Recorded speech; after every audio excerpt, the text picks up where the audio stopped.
The fruits all like fall in love and have sex with each other and cheat on each other. It's exactly like Love Island. Except it's quite violent. Hello and welcome to The Interface, the show that decodes how tech is rewiring your week and your world. I'm Thomas Germain. I'm Nicky Wolf. And sadly, Karen Howe is out this week, but this gives us a great opportunity, Nicky, to finally take over the show. I think we can go rogue here, really get something done, you know? And in her honor, we've got an AI story up first, which is, why can't people stop watching AI fruit make out on TikTok? Next, we'll be talking about whether or not this is big tech's big tobacco moment. And could there be a kill switch in your Wi-Fi router? All right, let's get into it. All right, let's talk about AI video generation, because there has been something that went extremely viral on TikTok, which was a AI-generated dating show called Fruit Love Island, which is based off Love Island, which is a reality TV show format. Man-made horrors beyond comprehension. Just puts some hot people in a villa on an island and gives them challenges and has them create drama that way. This one got to 3.1 million subscribers on TikTok extremely quickly, like within a week. Right. It's one of the biggest growing, most popular TikTok accounts of all time. It's all this AI-generated fruit falling in love with each other. It's really strange. It's really strange. We'll get into that in a bit more. But basically, the arc of how this has played out has really taught us, I think, a lot about where AI content generation is going to go. Because that's something that everyone is terrified of, AI content generation. In movies, in journalism, God help us, even in podcasting, right? People are... Next, it's going to be Fruit, the interface. And this is coming at a time when the business of AI generation is also going through a period of flux. Tom, you were telling me about the Disney Sora deal. Yeah, so this is it's crazy. Over the last week, this AI-generated fruit reality show, really weird. It's hypersexual. We'll talk about it in a second. That has exploded. I think it's fair to say this is the biggest thing that happened in the world of entertainment in the last week. It just took the world by storm. Every publication has been writing about it. The same week, OpenAI, the maker of ChatGPT, announced that it was shutting down this AI-generated video social media platform that they made called Sora. So you might remember this from a while back. They launched this app. It's sort of like Instagram, except every video is AI-generated, and you can make your own AI videos. You can just scroll through them. They've shut that app down. They said that it had skyrocketed to 1 million users when it was first launched, which is not that big in the world of social media apps. It dwindled down to 500,000 users, and it's been losing money hand over fist. Reportedly, $1 million a day they were burning up on this thing. The same day that they announced that they're shutting Sora down, they also said that this deal that OpenAI had made with Disney for AI-generated videos was also no longer going to happen. It's like $1 billion deal. Apparently, no money actually changed hands. That's fallen apart now. So in 1 week, the big AI-generated social media app shuts down. This big deal for AI-generated entertainment with Disney shuts down. But at the same time, the biggest thing on the internet is this AI-generated sexy fruit show that tens of millions of people are watching. So I think the question here is this the future of entertainment? We're all going to be watching, AI slop stuff, or is this like a flash in the pan and this thing is just a meme? Let's go into more detail about exactly what happened with Fruit Love Island, because I think the arc that it has taken is pretty illustrative of that question. So it first comes out, there was a guy who used AI text video to generate a series. There were, more than 20 episodes of it over the arc. And it's literally just Love Island, but made by an AI. They're about 2-3 minutes long. And it's fruit instead of people. Right. There's a pineapple lady, there's a coconut guy. They are incredibly hypersexualized. Yeah, can we talk about the characters?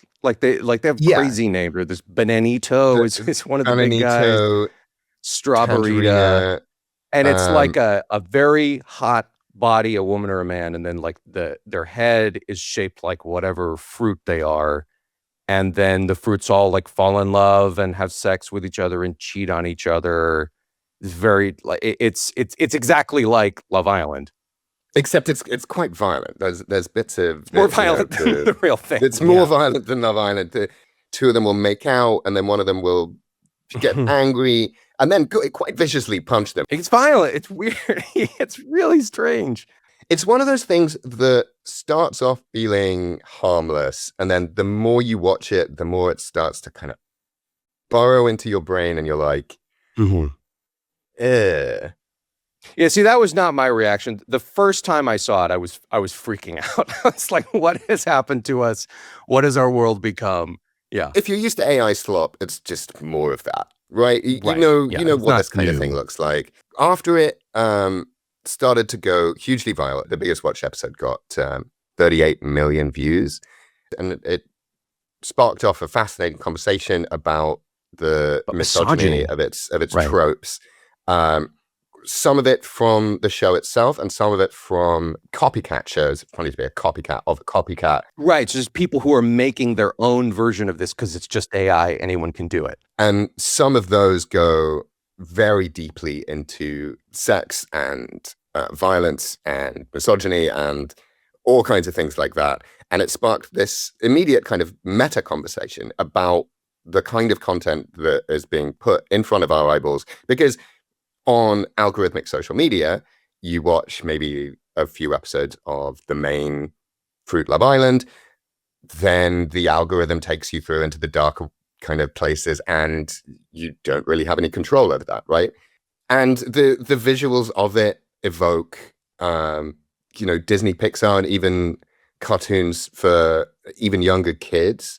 They haven't explicitly said what age range it's targeted at, but it does seem perfectly designed for younger demographics, and that does also seem to be the audience that they built.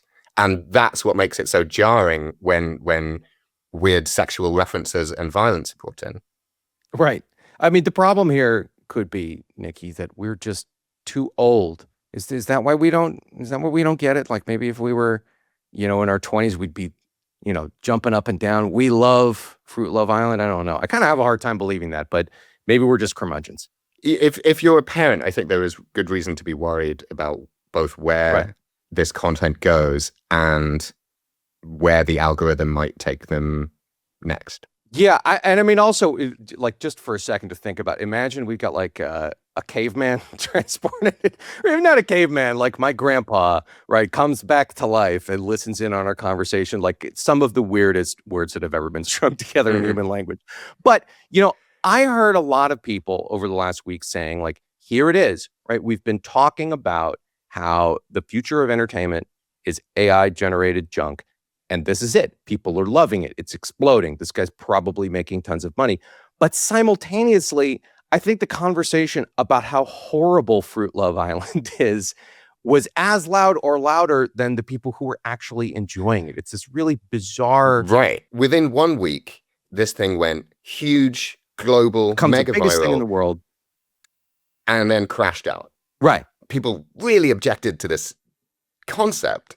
And then... Yeah. In the last couple of days, the creator of it did a final post where he was like, basically, screw you guys. It was like, this is why we can't have nice things. Like, you people hate AI. You're all AI haters. The way TikTok works is if you get a certain number of followers and you're making content that doesn't violate the rules and you live in the right country, they will add you to what's called like the creator rewards program, where you get paid based on the number of views that your videos are getting and like how people are engaging with it. Like, are they commenting a lot? Are they sharing it a lot? Are they watching the whole thing? Is it generating conversation? How much money can you make with that? You can make a ton of money, right? Like you can, if you're moderately successful at this, it can start paying your rent depending on, and like the rate that you get paid per video is different for different creators. It's all very complicated. There's not a lot of insight into how the rates are set, but you can make a lot of money. You can pay your rent with this thing. If you're huge, you can, ostensibly make like a pretty solid, nice, high income on this stuff. We don't know how much this Fruit Love Island guy was making, but people started reporting the videos. Like half of the Fruit Love Island videos got removed from TikTok. And then this guy was kicked out of the rewards program, so he's no longer making any money. We don't know exactly why, like what happened here, but some people are suggesting it might be because he was violating copyright. Love Island is definitely copyrighted. You can't just make your own version of that thing under any circumstances. Yeah, especially if you use the same name, right? Like it's called Fruit Love Island. That is not a difficult copyright case to argue. According to this guy, he says he was kicked out of the rewards program. He also said he was being bullied. Like people are so mean to him about how bad the fruit is. And they're done making this stuff. He's like not working on it anymore. Apparently is what he said over like the last day. But I think there's a more interesting question here, which is like, what is the future of entertainment? It all comes down to money, right? In the United States, you cannot copyright AI generated content.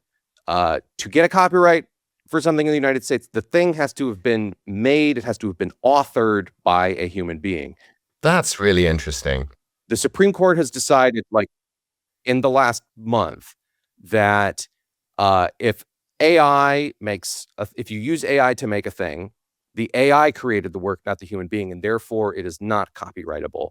So the Fruit Love Island guy, maybe he was violating Love Island's copyright, but also he can't protect the thing that he's creating. Hence the proliferation of all the other So anybody can go, you create an AI character, it's not yours, right? It belongs to no one, and then anyone can do anything they want with it. So we think about like what's going to happen with entertainment. There's been all this hand wringing, and that's not to say there aren't any real concerns here, but it would be difficult you'd have to do some maneuvering to create intellectual property that you could protect here, which raises some serious questions about whether, this whole idea that AI is the future of TV and movies. Like, well, is it? It's a little more complicated and difficult to make money here. Right. But also, the real question that I have is like, does anybody actually want this? There's a lot of AI generated content on social media. It gets a ton of views, but everything I've seen so far with like huge AI generated content on social media, it's all comes down to like memes and trends.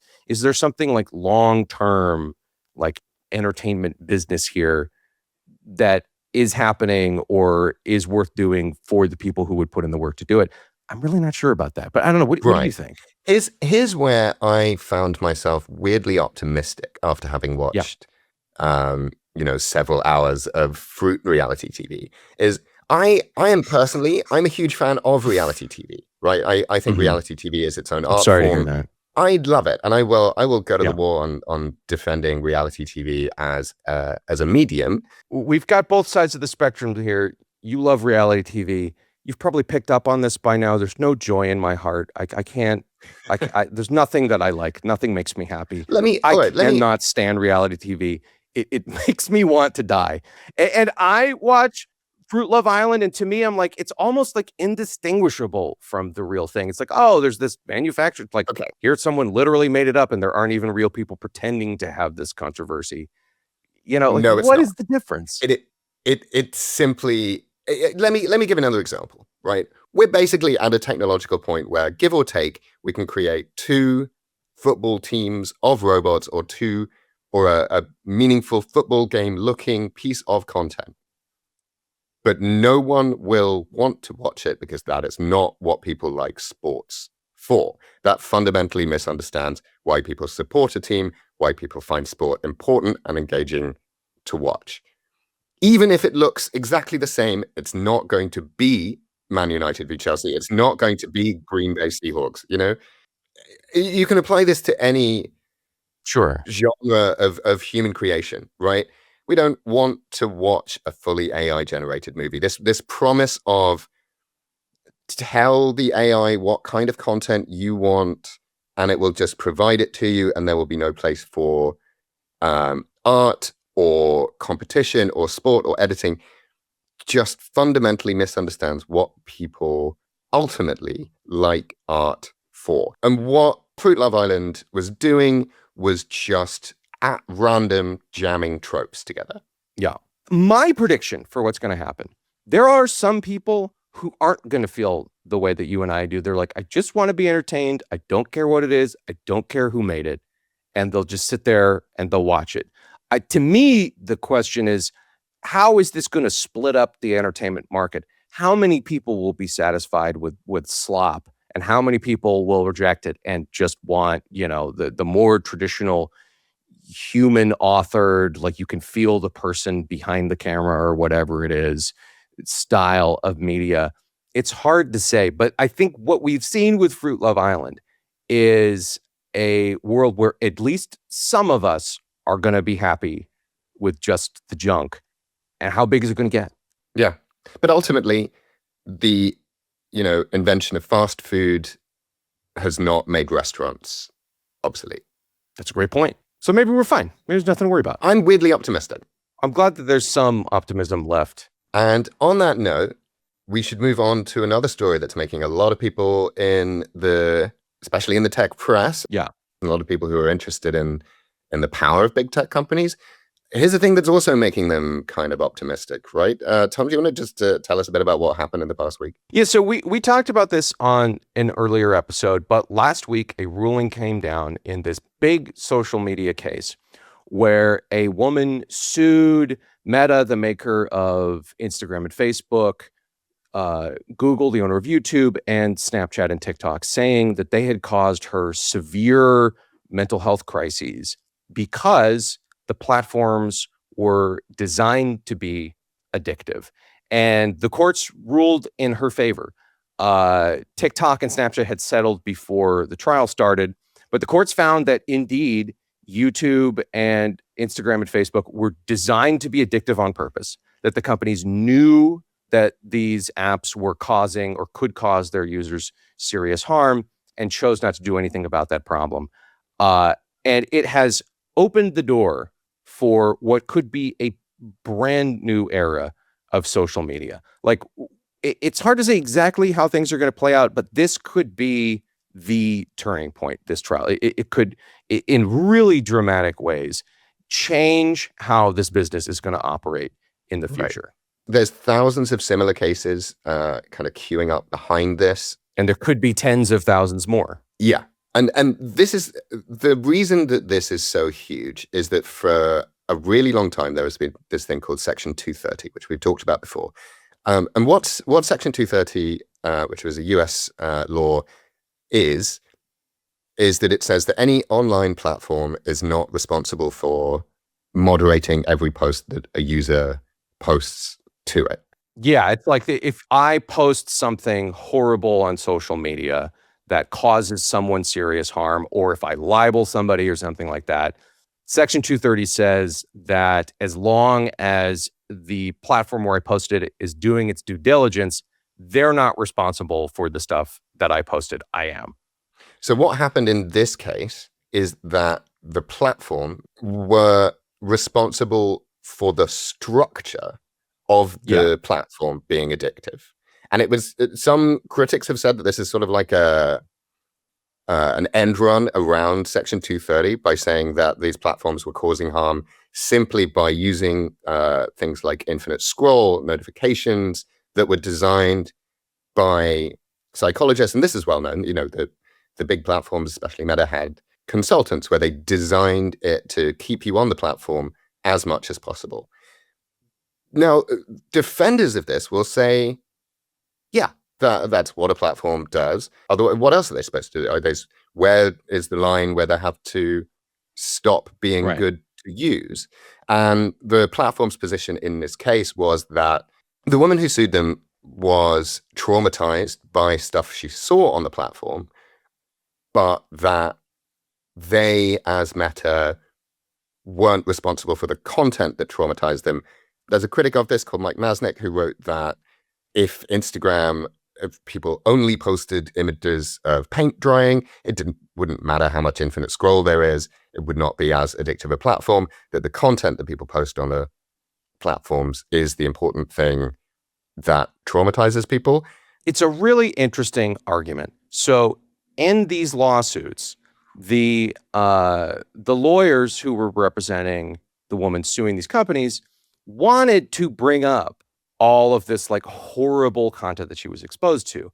And the judge said, absolutely not. The content itself, that's a Section 230 issue, right? Like Meta and YouTube and all these other companies, the judge said they're not responsible for what people are seeing. The case came down to, like you're saying, the structure of the platforms. And they argued that it's not just that you say one horrible video and it screws you up. It's that, for example, this woman had issues with eating disorders, and you can't say, oh, we're suing Meta because they showed me one eating disorder video.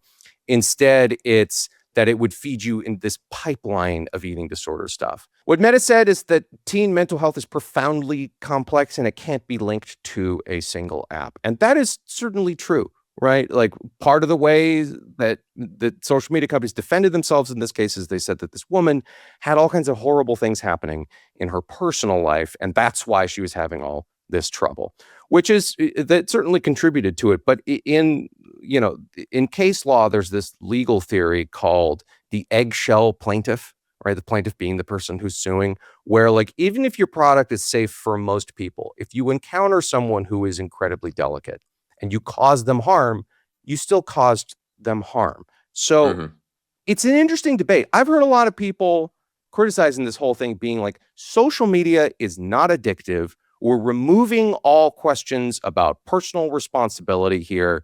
Like, if you watch too much social media and it messes you up, that's your fault. Yeah. There's an argument to be made there. If you believe that everything comes down to personal responsibility, and like, if you misuse something, then companies shouldn't be held liable, I can't really argue with you. But what we do know is that in this case, the social media companies knew that there was a problem here. They did tons of research where they found that people were getting addicted to their platforms, and they often used the word addiction. Later, they started calling it problematic use. Yeah, and that came up in the trial. Yeah, and this came up in the trial. There's all these documents where you can see the company saying, we did these studies. We know that the way our platform is designed is hurting people. It's causing people harm. We understand how and why this is happening. And they chose not to address it in order to pursue profits.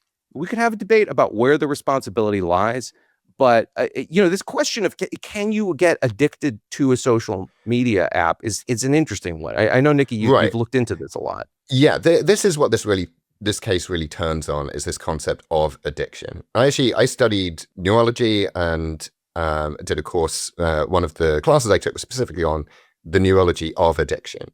And one of the things that people maybe don't quite realize is that there is no set of perfect criteria for addiction that everything falls into, right? The reason that heroin is addictive is different from the reason that alcohol is addictive. And then you get into much more complicated things where there is a medical set of criteria for sex addiction. There is a medical set of criteria for things like that. There is not gambling. Yeah, but there is not in the current DSM, which is the list of official diagnoses. Social media addiction is not currently in there. It is really, really difficult to say definitionally that addiction is exactly what we're talking about here, because and I messaged one of my old professors who was telling me that when something reaches certain criteria, and I'll read you what they said, which is when they impair on your healthy functioning life, increased anxiety, reduced self-esteem, etc., and abstinence from it can lead to withdrawal, then it's in the general area. Physical withdrawal and behavioral withdrawal are different things. No one has their phone taken away and pops a fever. Like having the most self-described social media addict will not have a seizure if they lose their phone. So it's much more complicated than it at first seems, because addiction does not simply mean you're doing something too much. And one of the things that several neurologists have written in terms of this is habit forming is a better way of describing it than addiction. Yeah. And, whether or not it's like clinically addictive, we know that it seems to be the way that the companies often think about it. I've got this document that came out about TikTok in the case where they like had to hand over, stuff to the lawyers who were suing them. Here's a quote. Addiction is a primary reason people have a love-hate relationship with technology. And then a little later, this is arguably the most pervasive issue with popular online platforms and is associated with TikTok as much or more than anything else. So TikTok believed that some of its users were getting addicted. And whether or not you buy the whole addiction narrative, what we know is the companies themselves believe that, or at least some people at these companies believe, and they were told by experts who came in to study that the way these platforms is designed is causing people to get stuck in these loops that lead to mental health distress. And this isn't the only lawsuit along these lines. Just before this case came down, there was another one in New Mexico where the court found that Meta had failed to protect users from child sexual predators, right? And it's sort of similarly, the jury concluded that Meta knew it had a child sexual abuse problem on its platform, that it hid the realities of that issue and chose not to make changes that would have protected its users. So a lot of people are comparing this judgment to what happened with tobacco, which was where they were found liable for causing people cancer, which back in the 1990s, arguably they did, and that they knew about it and that they were still pushing their products after they hid the truth, the harms. And this brought down, not fully brought down, people still buy cigarettes, but it was a huge catastrophic moment for that industry. And people are saying that that is what this could be for the big social media companies, and that it's representative of a growing dissatisfaction, even anger at these big companies for a lot of their business practices, including being designed to keep you on the platform, designed to be addictive, especially to young brains. That this might be a turning point moment. And especially if this judgment holds up, it opens enormous floodgates to other lawsuits. Even if we're just talking about the money here, in the New Mexico case, the penalty is $375 million. The woman who sued social media companies in California was awarded $6 million. This is like pocket change that these companies might find in the couch, right? It's not that much money. But you have to remember that these are just individual cases. So the penalties could ultimately go up into the billions of dollars. It could be, it could start to get to the level where it has like a serious effect on the bottom lines of these companies. Then they have to change their practices and do something to make the platform function differently so they're protected from this legal liability. And that's where we could be entering a new world. I think there are two possible futures opening up. One is where ultimately this legal and regulatory battle goes the way of the tech industry and the protections are enshrined in law and they get to continue operating business as usual. The other possibility is the critics of big tech and social media could get their way and we could see some radical differences in the experience of being on these platforms, the way that they show you content, the way that these companies are allowed to do business. And this could be the moment that everything started to change because of this one little lawsuit where this woman successfully sued Meta and Google. Yeah, I don't think it's going too far to say that if this does make it to the Supreme Court, it will probably be the most consequential Supreme Court case for the internet that there's been. Certainly. So far. I would say that's probably true. Speaking of the internet, Nicky, how's your Wi-Fi router treating you? Well, I mean, usually I use the BBC's own satellite, magic internet. They sent you one because you have what is it, like a dial-up connection in your apartment? Well, it's a British connection. It's basically the same speed as British dial-up connection. So might as well be dial-up. Well, no, actually, a lot of London's internet is very good. Islington's is not. It's just you. Do you know where your router was made? I don't. Well, it was probably made in Asia, and if you were living in the United States, this might start to be an issue at some point in the near future. So the Federal Communications Commission, which, regulates like television and everything that's happening with like radio waves, and it governs the internet. Music industry. Yeah.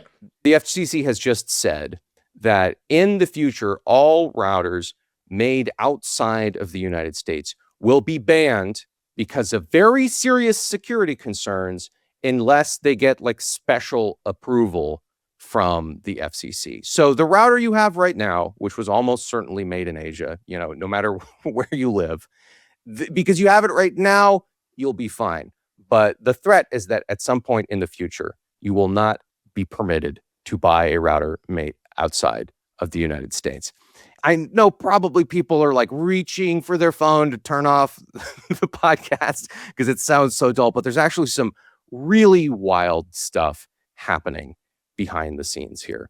And I think the main concern that people are raising is if the government suddenly gains more control over how and where routers are manufactured, they could build back doors into these tools that could allow for more government surveillance, or in a more dramatic scenario, that we might be able to build a system in the United States where the government could choose to shut the internet off functionally altogether, the way that we often see in other, more authoritarian governments during periods of civil unrest. So this like little policy change about where your router is going to come from could ultimately have some serious consequences for your civil liberties. Now, there's one massive problem with this immediately, which is that America basically does not build Wi-Fi routers. Right, yeah. The only ones that are made in the US are made for Starlink. They're made in Texas. Apparently the routers are assembled in Texas. Yeah. They're kind of not an industry that exists at the moment. Right. They're going to have to start powering one up pretty quickly. Yeah. Or the FCC is just going to give allowances for all of them made overseas, and this is all just kind of Trump administration noise. Obviously, the Trump administration's been banging the China can do this, China can do that drum all the time. Their strong implication is that China is putting backdoor hacking entrances into your Wi-Fi router. That is a thing that's happened before. Last year, there was an announcement that 9,000 ASUS routers were found to have a backdoor vulnerability. The implication isn't that was built into them on purpose. Yeah, it was more like it was a problem. It was like a flaw. It was a vulnerability that then was found to be being exploited by hackers. It was quickly patched. Right. It wasn't like it was an evil ASUS built in the system to help people spy on you. And there is no evidence that on some kind of massive scale, China is building backdoors into your Wi-Fi router. And there's no small irony to the fact that, as you're saying, Tom, by saying that there is this serious risk of backdoors being built into your routers, so we're going to have to make them here, meaning that the US government can put a backdoor or a kill switch into your router. That's the weird circularity of this story. Right. So, I mean, these are not necessarily hypothetical concerns, in the sense that it is absolutely possible that you could build something into the hardware or the software of a router that would allow a very mean bad guy to spy on everything you're doing, infect your computer, do all kinds of nefarious things. The sense to which this does appear to be hypothetical is the government has not presented any evidence that any of the router manufacturers are actually doing this. And the other thing is, this is not a new idea. This has been a problem since Wi-Fi routers existed, that this is something that someone could possibly do. So why now are we banning these Wi-Fi routers? Like, did something change? If it has, the government hasn't presented any evidence to suggest that that's the case. And there are some very similar, analogies that we could draw to other times that the Trump administration has banned or attempted to ban other technology products. So you might have heard, especially if you live outside the United States, one of the biggest phone manufacturers in the world is called Huawei. It's a Chinese company. They make all kinds of different technology products. They were banned during the first Trump administration from the United States because of similar concerns. That what if Huawei could build something into the hardware that we use in the US that would allow the Chinese government to spy on us? Same exact conversation with TikTok. During the first Trump administration, when they started this whole process to ban TikTok from the United States, there was this idea that what if, because TikTok is owned by a Chinese company, what if the Chinese government is stealing all of our data or like pushing propaganda on us? We talked about this for years and years and years. The government never presented one single shred of evidence that this ever actually happened or that there was reason to believe that it would happen. Even in closed door meetings with members of Congress where the government laid out its argument, some of them came out and said, there's no evidence that this is a real problem. And then ultimately, TikTok wasn't banned. It was, sold in part to a consortium of American companies, many of which have direct ties to the Trump administration. So some security experts are worried that this could be what's going on here, that it isn't really about the Chinese potential security concerns. It's that we're not even going to ban routers from the US. What we're going to do is they're going to say, well, we won't approve your foreign-made router unless you do X, Y, and Z. And X, Y, and Z might include secretly putting in a backdoor that would allow the US government to spy on everything you're doing or switch off your internet entirely. So maybe that's something that you have to look forward to the next time you go buy a router to pipe that Wi-Fi throughout your home. The other irony here is that the US government, in several cases, has sought to force technologies to put backdoors secretly into its technology. Right. So this has happened in the UK and the US, where the FBI was trying to force Apple to put secret backdoors into an iPhone so that they can unlock and get around encryption. In fairness, there is this kind of great game, and that's what we see when the FBI is trying to get a secret backdoor into devices, is that to a certain extent, all of the security forces of all the, big player nations do want backdoors into people's information devices. Absolutely. It's not crazy to think that. What makes this router?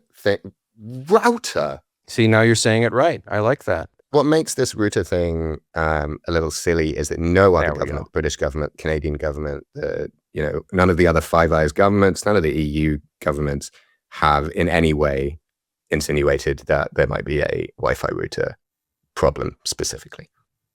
Yeah. That's router, not router, Tom, just to be entirely clear on this. We're going to have problems with this, Nicky. I mean, you're saying it wrong, right? It's Route 66, not Route 66, man. Boom. Yes, that's Mic true. drop. Yeah, all right. I win. I'm going to keep calling it router because it's correct, but... Thank you for listening to The Interface. We will see you again next week. We have won. Well, hopefully your Wi-Fi router won't be shut off next week so you can listen to our next episode. And Karen will be back, which is something to look forward to.